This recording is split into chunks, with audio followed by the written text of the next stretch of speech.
Thank you, Honourable Speaker, and I thank the Honourable Member for that question. Tertiary care refers to the third level of delivery of care in which specialized consultative care is provided, and it's usually a referral from a primary or secondary medical care. And this includes specialized intensive care units, complex medical or surgical procedures, advanced diagnostic support services, and requires specialized medical personnel on the key features of tertiary healthcare. Generally, they are available on national and international referral centers. Fiji has done well over the past decade, Honourable Speaker, again under the leadership of this government, Bainimarama government, in progressively developing and monitoring its tertiary health services against the National Development Plan targets.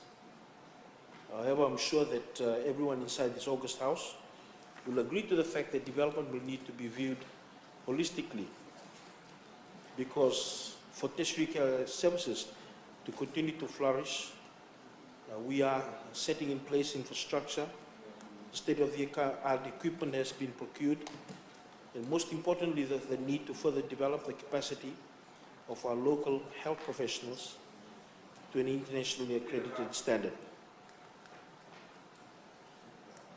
Over the last few years, a number of subspecialty areas have been developed, which has incurred the need for more advanced specialist support. This comprised of the field of nephrology, which includes dialysis, urological surgery and neurosurgery, gastroenterology, and Honourable Speaker, the gastroenterology unit at the CWM Hospital was honoured to have the Honourable Prime Minister as its chief guest in the celebration of the 10 years of its existence and it being supported by the World Gastroenterology Association. In doing so, he is able to see the advanced technical equipment that's currently made available for this unit. And this unit provides training for not only Fiji doctors, but also those from across the region.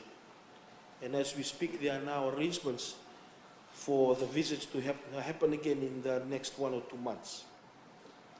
Because of the increasing rate of kidney complications around the country, we've also supported dialysis services.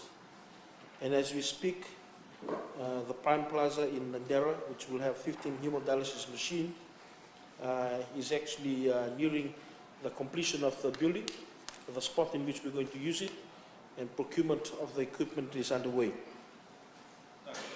It is important to note that high-end technologies such as MRI and CT scan are also available. And for the last few minutes, I've been talking about predominantly the infrastructure that has been set in place.